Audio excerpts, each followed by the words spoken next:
Comment ça va YouTube? Aujourd'hui, je vais partager avec toi la raison pour laquelle ton business ne marchera jamais. La raison pour laquelle ce que tu as commencé ne marchera jamais. La raison pour laquelle tout ce que tu entreprends échoue royalement.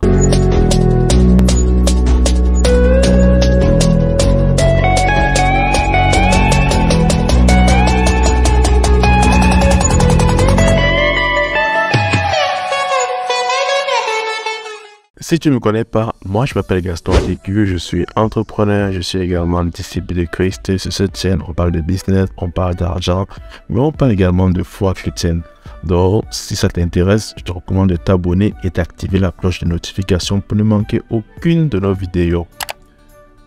De plus, dans la barre de description, je t'ai mis un guide qui te permettra d'augmenter ton chiffre d'affaires. Ce n'est pas gratuit, mais il est actuellement en promotion.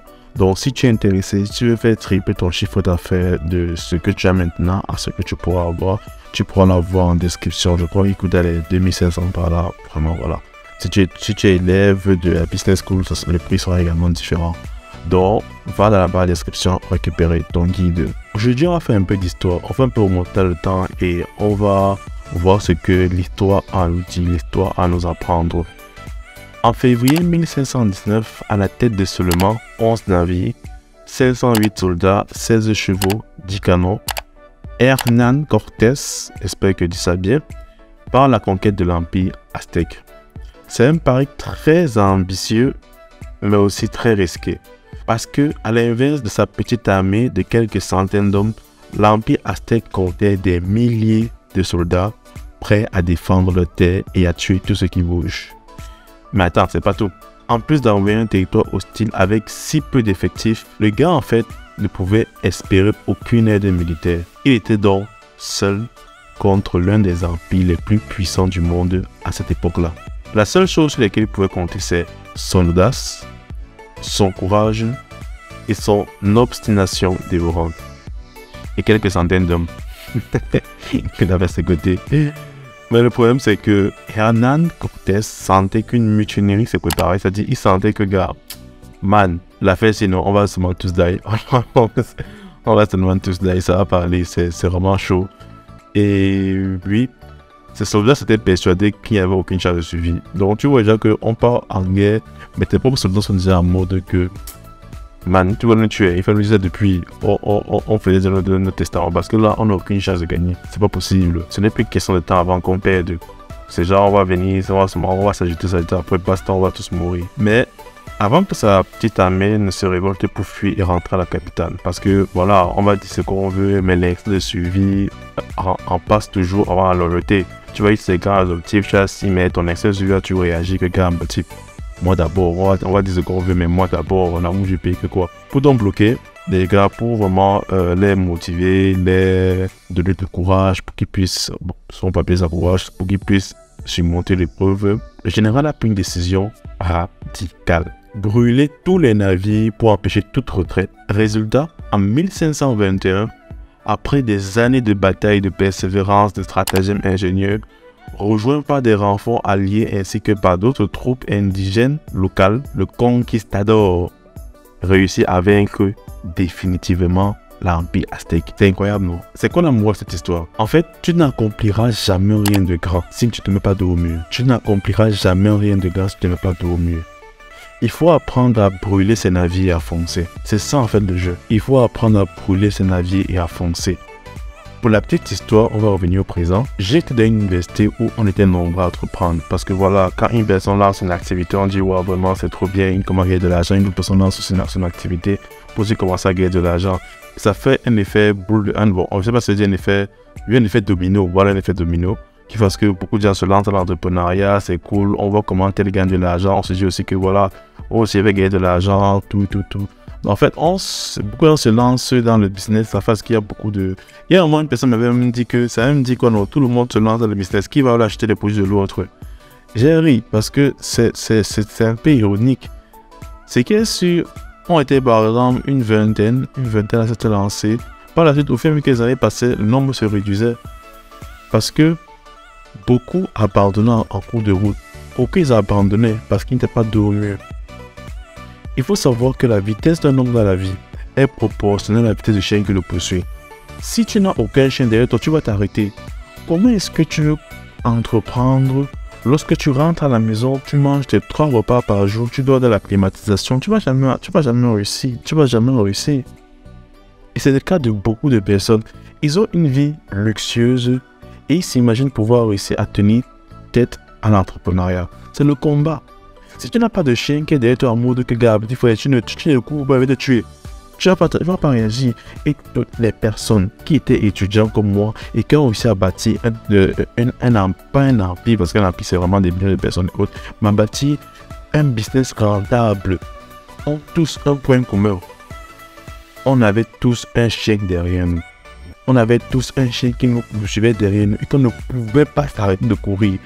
Soit tu vends, soit tu vends. Voilà la seule alternative que tu as. Sinon, ça se comprend un peu. Et c'est le problème de beaucoup de gens. Tu vois quelqu'un dit que je veux entreprendre. Ok, je veux lancer un business. Ok, qu'est-ce que tu vas alors faire? Je vais dire n'importe quoi. Je vais vendre les téléphones. Tu essaies de vendre 1 fois, 2 fois, 3 fois. Les gens n'achètent pas. Tu vas dire, ah, j'ai essayé, non. Ça va marcher. Moi, laisse. L'entrepreneuriat, c'est pas pour moi. Ah, j'ai un ami, il vivait seul. Il vendait les téléphones au moment là. Je te dis la vérité. Le gars ne s'arrêtait jamais. Il te bombarde avec les messages. Il t'envoie des messages. Il avait une ligne de diffusion. Il avait des canaux Telegram. Il était partout parce qu'il voulait vendre ses téléphones. Et un peu, il s'est fait connaître dans l'école comme étant un vendeur de téléphone professionnel. Un peu. Et là, il avait une telle rage que moi je ne comprenais pas. Et pourquoi il avait une telle rage? Parce que c'est lui qui paye son loyer. Parce que c'est lui qui paye sa nourriture. C'est lui qui donnait l'argent taxi pour aller à l'école. Son parent ne donnait plus l'argent taxi pour aller à l'école. Il savait que s'il ne se bat pas, il ne pourra plus aller à l'école. La seule chose que son parent faisait encore, c'est payer sa scolarité. La seule chose, c'est payer sa scolarité. Il savait que s'il ne se bat pas, c'est la mort subite. On va dire que mes Gaston n'est pas une famille défavorisée, ma famille est plutôt bien et tout.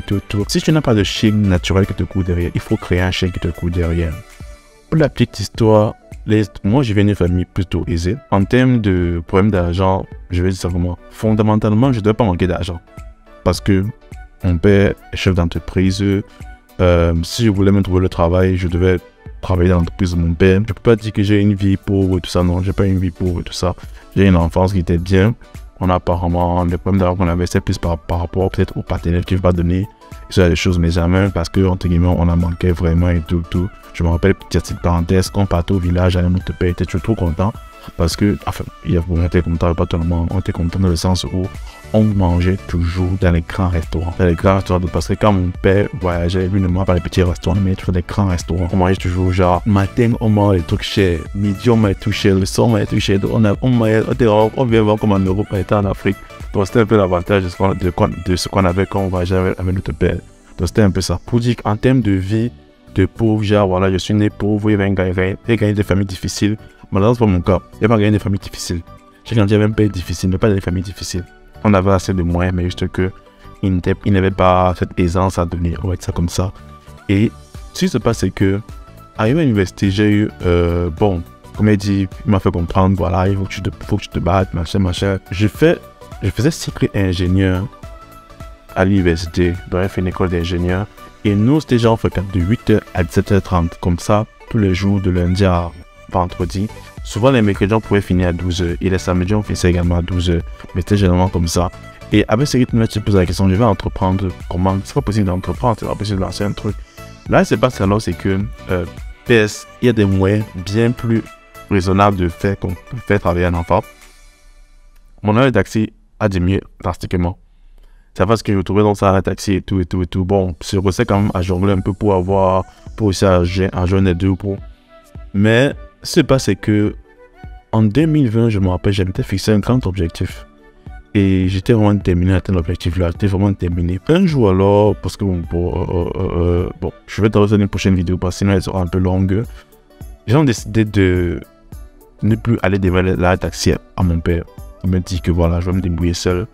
À cause d'une situation qu'on a eue, on a eu une confrontation qu'on a eue. Et je n'ai pas pu démarrer la taxi. Et j'étais vraiment déterminé par rapport à ça. On m'a dit c'est l'orgueil et tout ça, les gars, ils m'en font. Je dis qu'on peut démarrer la taxi.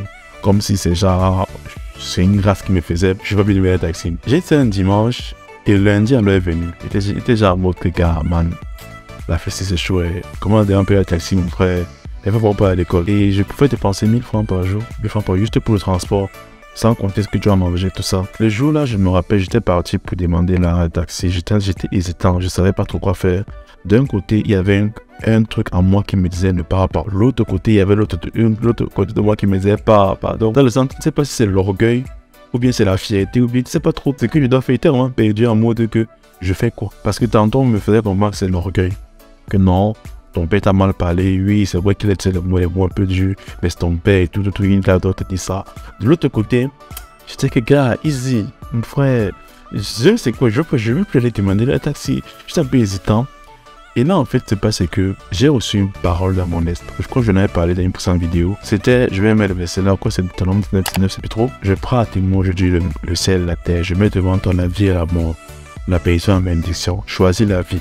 Enfin, tu vives toi et ta descendance. Par la suite, j'ai reçu une parole clé du Seigneur qui me faisait comprendre. Si tu pars demander l'argent à ton père, ça va t'habituer à tendre la main. Ça va t'habituer à constamment tendre la main. Et tu vas te contenter du minimum vital. Et tu ne pourras jamais atteindre ton objectif que tu t'es fixé. Mais de l'autre côté, si tu décides de partir sans prendre l'argent taxi, ça sera douloureux. Ça sera difficile. Ça sera désagréable. Mais les chances d'atteindre ton objectif seront considérables. Parce que là, tu apprendras à créer de la richesse. Dans ce cas-là, la mort avait un goût de vie et la vie avait un goût de mort. Pour te simplifier encore la chose, la mort, c'était aller demander un taxi à mon père. Ça signerait la mort à mes rêves, à tous mes grands rêves, tous mes rêves que j'avais enfouis au plus profond de moi, mais tellement que je me rappelais même plus, que je ne savais même plus que j'avais ces rêves-là. Ça aurait signé tout sur le arrêt de mort. La vie aurait été que je passe le chemin du calvaire. Je souffre pour atteindre mon objectif. Peut-être tétanisé. Et c'est vraiment ça qui m'a encouragé. Le mot que Dieu est avec moi, donc je peux y arriver. J'ai pris le chemin de la vie. J'ai pris le chemin de la souffrance. Je peux te garantir une chose. C'était la période la plus difficile. L'une des périodes les plus difficiles de ma vie. Chaque semaine, j'avais une dose de stress pas possible en mode que je dois trouver de l'argent pour aller à l'école. C'était ma préoccupation. Les mots de composer là, non, les sons. Je veux même trop. Je veux plus avoir des notes comme 17, 15, non, je veux souvent avoir 10, 12, tranquille. Mais je veux juste avoir l'argent pour aller à l'école. Chaque semaine, je bossais comme un malade. Parce que j'avais un énorme boulogne derrière moi qui me poursuivait. Et je peux te garantir une chose. Pendant cette période, j'ai tellement appris. C'est cette période-là qui m'a vraiment transformé. Pour te dire la vérité, cette période m'a radicalement transformé à une toute autre personne. Et c'est ça qui m'a permis d'atteindre le niveau que j'ai aujourd'hui. Et c'est ça qui a permis à ce que je sois devant toi aujourd'hui. Enfin, sur ton écran. Pour te dire quoi? Si tu n'as pas un chien qui te court après, laisse-moi te dire que tu vas abandonner dès le premier échec. Tu vas abandonner. Il ne faut pas être un devin, il ne faut pas être un prophète pour te dire ça. Je déclare ta vie que tu vas abandonner dès le premier échec, tu n'as pas un échec de court après. Ne dis pas amen, c'est pas un problème. Mais je te dis la vérité. Si tu n'as rien qui te pousse à te donner au maximum, tu n'as pas une peur, tu vas t'arrêter automatiquement. Il faut qu'il y ait quelque chose de pousse à te dépasser. Je n'ai jamais vu quelqu'un se réveiller parce qu'il a fait un rêve trop joyeux. J'ai fait un rêve tellement beau, il se réveille de rire. Ça n'existe pas. Ça n'existe pas. On ne se réveille pas parce qu'on est trop parce qu'on est trop content. Mais j'ai déjà vu des gens, je me suis déjà réveillé parce que ça faisait trop peur. C'est la même chose avec la vie. Si tu veux aller loin, il faut qu'il y ait quelque chose qui te fait peur. Il faut qu'il y ait une raison qui te fait peur. Si tu n'as pas ça, bro, crois-moi que c'est hors, ton business va échouer. C'est tout pour cette vidéo. J'espère que tu as pu être difficile. J'espère que tu as pu comprendre pourquoi toutes tes activités échouaient. Donc, si toi tu veux te lancer, je te conseille de mettre un coach derrière toi. Tu peux dire par exemple à tes parents de donner plus le taxi. Ça peut être une option. Là, c'est un peu extrême, mais ça peut être une option. En fait, tu peux te priver quelque chose volontairement. Et après, si tu ne sais pas encore te lancer, dans la barre de description, je t'ai mis les 3 premières vidéos d'une nouvelle formation, Young and Free. Tu apprends à commencer sur Internet. Bon, si tu veux te lancer sur Internet, parce que moi, c'est une chose que je faisais, que j'étais étudiant également. C'est une chose qui m'a beaucoup aidé, les business en ligne, je t'assure. Avec le programme d'ingénieur série, c'était pas évident de pouvoir allier école et activité. Mais avec les activités en ligne, je pouvais par le cours faire des trucs et voilà, par les pauses faire des trucs et voilà, avoir mon avenir comme ça. Donc, si tu es intéressé, n'hésite pas donc à aller dans la barre de description pour commencer à gagner de l'argent avec Internet. Sur ce, j'espère que j'ai pu te bénir. Si t'as plu, dis-moi cela en commentaire, abonne-toi et laisse un like, ça aide beaucoup la vidéo. Et aussi, toi, est-ce que tu as un chien qui te poursuit? Est-ce que toi tu as un chien qui te poursuit? Est-ce que tu as une raison qui te pousse à avancer? Dis-le moi en commentaire et on se dit à la prochaine. Allez, ciao!